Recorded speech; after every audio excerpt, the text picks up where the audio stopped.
Hodges is a retired U.S. Army Lieutenant General and former commander at the U.S. Army Europe. Welcome to our program, General Hodges. Thank you very much, Daniel. As the war in Ukraine nears its third year, where the war is headed right now, from your perspective? I think that after 11 years of war and all the damage and casualties that Russia has suffered, the Black Sea Fleet is a non-factor. The Russian Air Force has failed to achieve air superiority over Ukraine, even over their own troops. Russian economy is in trouble. Ukraine is increasing its ability to destroy Russian oil and gas infrastructure. And in the reports I see from Ukrainians is that the intensity of Russian attacks seems less than what it was for weeks now. Russia's not able to eliminate the Ukrainian bridgehead inside Kursk. And this is without the U.S. or anybody else actually committing to saying we want Ukraine to win, and without putting full economic pressure on Russia. So if you ask me how it's going, of course, if you're in the infantry in a trench outside Pokrovsk, it's terrible. But if you can step back and think big picture, Ukraine is in a very strong negotiating position. Of course, for me, I wish that my government and others would say, we want Ukraine to win, and we're going to do everything necessary for Ukraine to win. That's not what's happening. So I think probably, how's it going? I think Ukraine is actually in a strong position right now. Do you feel that the war is headed toward the end right now? Any signs of that? I think that there were false expectations based on what President Trump said before he was president, that this is going to be done in 24 hours, and then it became 100 days, and now, who knows? I mean, there's a lot of mixed signals. I listened to your president just now here in Munich, President Zelenskyy, and I mean, he is, what an amazing leader he is. And I think that he knows that, as he said, this is my country, so it will be my plan, not just accepting whatever two other leaders might dictate. And I think that that's as it should be. So this negotiation process probably will go on for quite some time. I don't think it's going to end in the next 2 or 3 months, unless there's some massive breakthrough, because nobody on the planet believes that Putin would live up to any agreement. And so without some kind of force to compel him to live up to the agreement, it's unlikely. And so then finding who will provide this force, who, all those kind of things, I think will have to be taken into account. I will also cover with you peacekeeping missions after another topic, but I would like also to focus our attention on the recent statement from the J.D. Vance. U.S. Vice President J.D. Vance told the Wall Street Journal that the U.S. could use military means of pressure on Putin, even he did not exclude sending troops to Ukraine. What could be the U.S. military options for Ukraine in case of a ceasefire? How can the U.S. government support this mission from the air, on the ground, with boots on the ground, with money, or only with intelligence? Well, actually, yes to all of those. I mean, and that was the good thing that the vice president said, so that the Russians should worry that everything that we could do is on the table. Everything. Now, whether or not they ever intend to actually do that, but, I thought it was a mistake when President Biden said back in 2021, no boots on the ground. That was even before the Russian large-scale invasion. Why would you say that? So while I have some questions and problems with much of how the Trump administration is approaching this, I was glad to hear the vice president say, yes, we may do this, we may do this, we may do this. The Kremlin should worry about that. President Trump has so much more leverage over the Kremlin now than he did 4 years ago or 8 years ago. I've already talked about what bad state the Russians are in. On the other side, the United States economy, President Trump comes in with a very strong U.S. economy. The vast majority of the Congress supports Ukraine. So he's got all the congressional support. I just came from speaking to a U.S. senator, a Republican, and he said the vast majority of Congress supports Ukraine. So the president has everything he needs.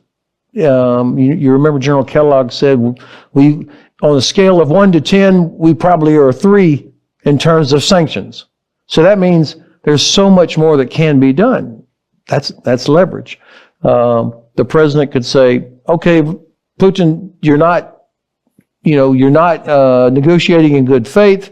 So we're going to open up the warehouse, and everything that we have that Ukraine needs, we're sending it without restrictions. So these are all things that could be done. It's not going to happen like that, but the Russians should worry that it could happen like that. Now, one of the things that I think has increasing appeal is the idea of the U.S., Poland, Romania, other countries providing some sort of air defense, at least for the western half of Ukraine, somehow to help knock down missiles that are coming in, drones. That would be more difficult than it sounds, but if hopefully somebody's actually working on that, maybe that is a possibility. They will have to do it before a peacekeeping force. I mean, that will have to be in place before any peacekeeping force might go into Ukraine. So I think there's a lot of things that could be done. Speed up the delivery. I mean, we have been, for a lot of different reasons, some of them are legitimate reasons, it's been slow. I know slower than what the military leadership wanted, the U.S. military leadership. It's been slower getting things there than what they wanted. So these are all things that we could do. So you're confident that Trump's administration has enough power to force Putin to agree with this ceasefire plan if such measures are imposed? I am very confident of that. Well, of course, what I don't know, this is only part of a bigger thing. I think negotiations are probably not just about a ceasefire or a line somewhere. I think it's probably connected to other things. And of course, every member of the administration always talks about China. So whatever is being worked out with regards to Ukraine, they have an eye towards China also. And the Chinese should see that we are willing to do all these things to defend our interests, sovereignty, freedom of navigation, etc. The Chinese should be worried. If they don't see us doing this, then I think they're not so impressed with what we say about the Pacific. How much time could take these negotiations with Vladimir Putin and his team? Bloomberg reported that he was forming a professional team of negotiators and mediators. How much time would it take for Trump to force Putin to ceasefire? Of course, that's an impossible question to answer. Anybody that says it's going to be done by a certain date, that is 100% wishing or guessing. I've seen people talk about, they want to get it done by 9 May so that you can have this big... I'm sure Putin would love nothing better than that, to have victory, and have the American president at Red Square. Oh my God. But this is people speculating about things. Any date or deadline is, at least in public, is artificial. And the Russians should believe that we're prepared to do this until we get to the point where President Zelenskyy says, I'm good with this. So however long that is. And also from your perspective, these negotiations between Ukraine, Russia, and the United States and the front lines, also Pete Hegseth commented on that, and he made one interesting statement that he does not rule out providing Ukraine with nuclear weapons if Trump decides to do so. What is your reaction to this interesting statement? Yeah, I think Secretary Hegseth has come under some criticism from even Republican senators about what he said in Brussels there. So, and then the very next day, he, of course, began to walk back. So I think, I mean, let's be candid, it's still in the first weeks of a brand new administration. There's always going to be some mistakes made. I can't, it's hard to imagine any scenario where that would be approved. And keep in mind, and there will be some people in Ukraine that will remember this from when Ukraine did have nuclear weapons. This is so expensive. I mean, almost of the British defense budget, okay, which is close to like 2.5% of their GDP, 1% of their GDP is just to pay for their nuclear force, which is very small. So, in other words, almost half of the British budget, defense budget, is to maintain a modern nuclear force. So, I don't think serious people really believe that this would be helpful for Ukraine, even if this were a feasible thing. And I think the United States, no matter who is Republican, Democrat, Congress, nobody would see benefit for violations of the non-proliferation treaty.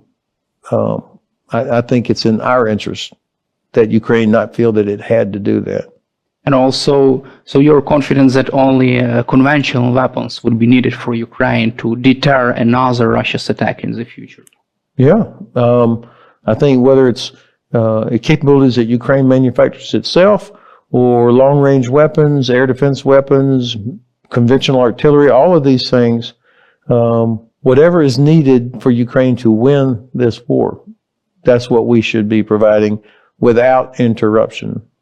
Do you feel that Vladimir Putin now is interested in agreeing with a ceasefire deal? Do you feel that he suffers enough and enough pain is being inflicted on Putin, Kremlin, and all Russia's allies to agree with ceasefire deal this year? Well, of course, he doesn't care about how many soldiers of his that are killed or damage that's done. I think he continues this war as long as he thinks that we will quit. I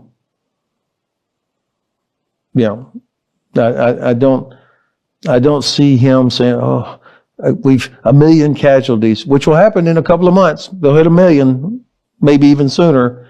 I don't think he'll say, "Oh, that's too many. We got to stop." His survival depends on being at war and at least giving the illusion somehow that Russia is winning or going to win. So his survival is tied to that. So I have believed for the last couple of years that his only hope was to wait and hope that the U.S. would turn its back, try to get some kind of deal, and then be done. And I think when the day he realizes that's not going to happen is the day he begins trying to figure out how does he extract himself.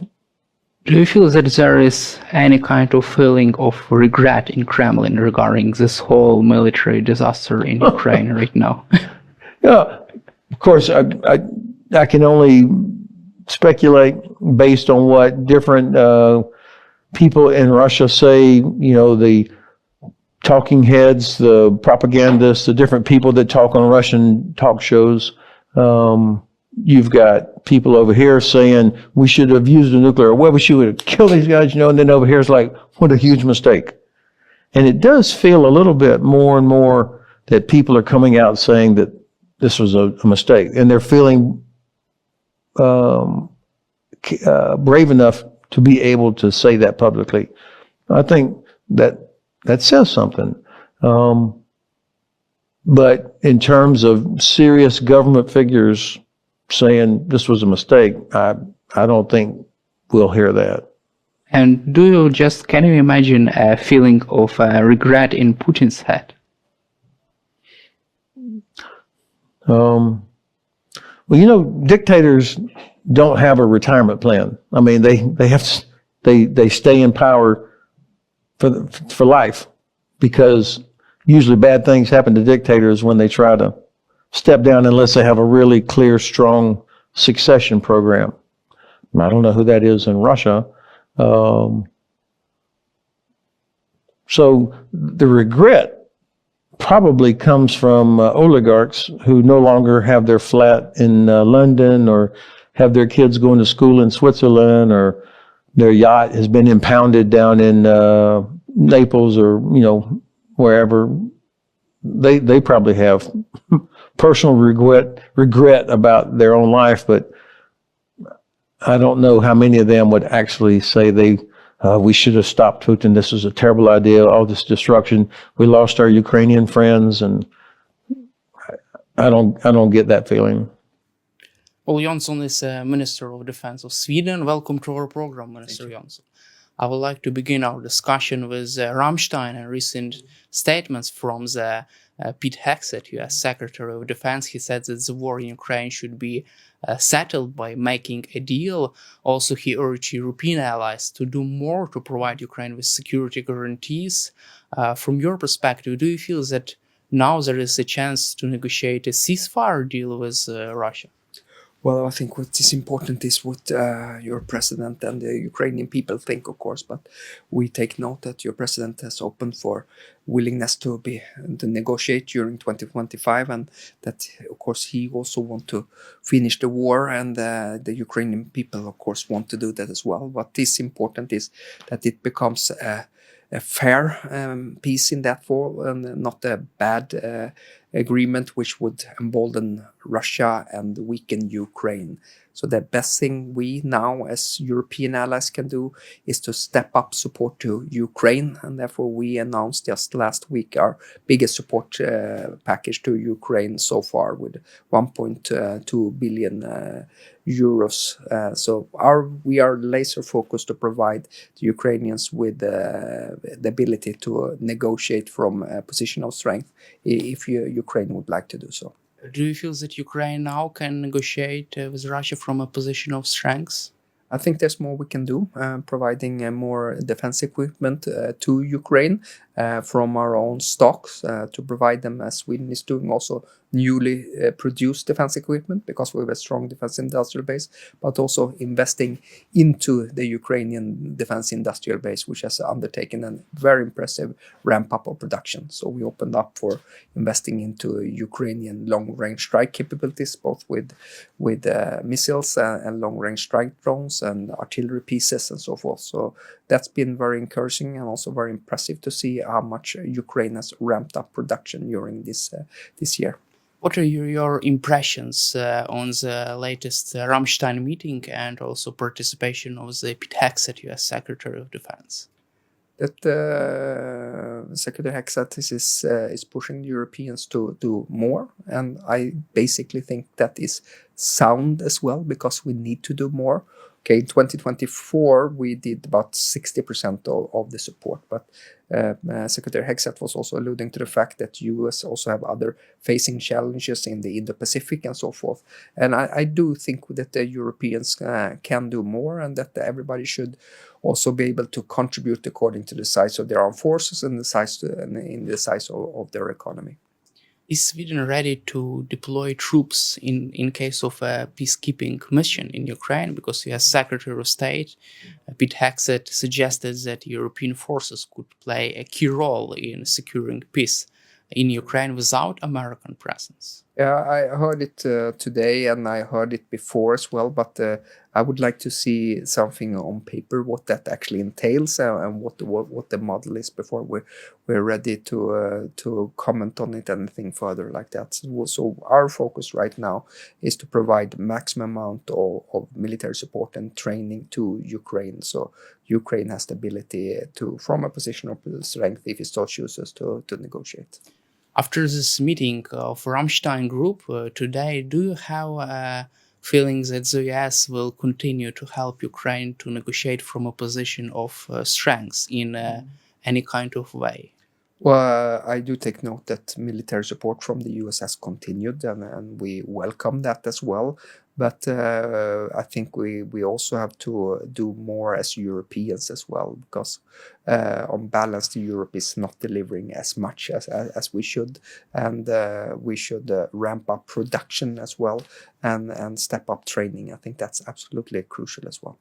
Also, there have been some discussions about the possibility for European nations to buy weapons for Ukraine from the United States or to use Russia's frozen assets.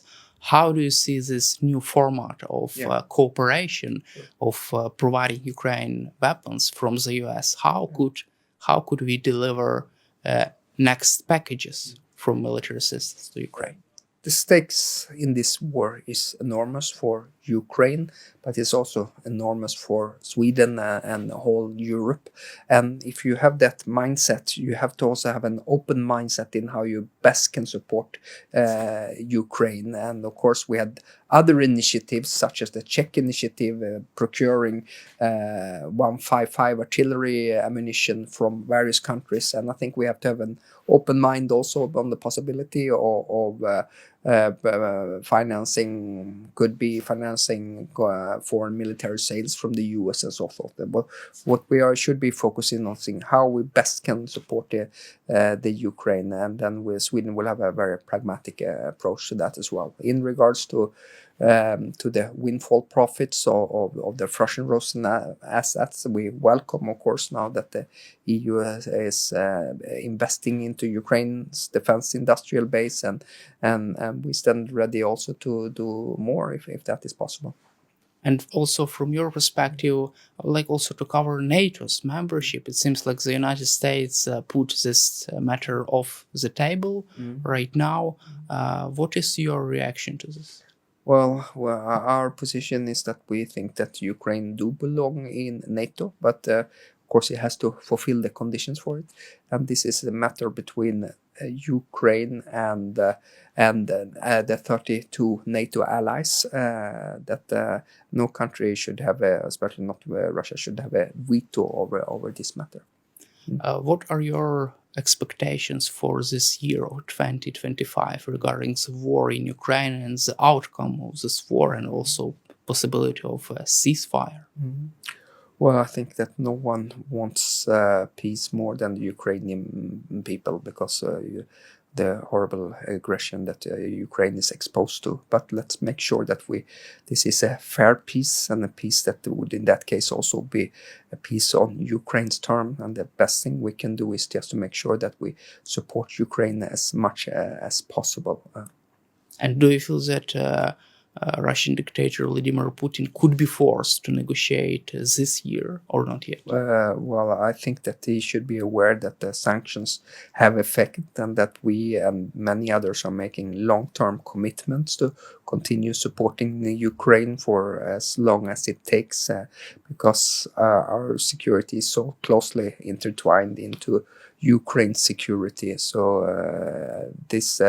and so far, this war has not been in any way a success for Russia. It still hasn't achieved any of its main strategic objectives, and it controls less than 18% of the Ukrainian territory. And I also mentioned that, for example, that half a year ago, Ukrainian troops went into Russian territory, and this past half a year, and Russia has not been able to regain that territory and so forth. And that shows that what you can do when Ukraine is acting from a position of strength. And do you feel that there is now enough pressure on Vladimir Putin to begin any kind of talks? Because Kremlin says that they will not bargain Kursk region for occupied territories of Ukraine right now. It seems like they are still refusing to sit on the table. Well, what I think is important is to step up pressure against Russia in that regard, and that could be entailing more sanctions. That's something that Sweden has been a driving force for within the EU. We've also been a driving force, for example, on doing more against the identifying ships that's connected to the shadow fleet. So Sweden is an active partner when it comes to constraining Russia's behavior. But the best way to constrain Russia's behavior connected to our own security is continuing supporting Ukraine, of course. And what are your plans of your government in context of support for Ukraine this and the next year, military support, and what would be your focus on this? Ramping up industrial production inside Sweden to provide the Ukrainians with more defense equipment, encouraging Swedish companies to invest inside Ukraine to make sure that we have an effective collaboration also when it comes to technology transfers between Swedish companies and Ukrainian companies. And I had Minister Umerov in Stockholm in this fall, and we discussed what can our defense industrial base deliver, which is quite a lot, and what do the Ukrainians need, and we compared notes there, and I think we have a path forward as well, which could be beneficial to Ukraine. Thank you, Minister Jonson, for your time and for your support for Ukraine, and glory to Ukraine. Glory to Ukraine. Thank you.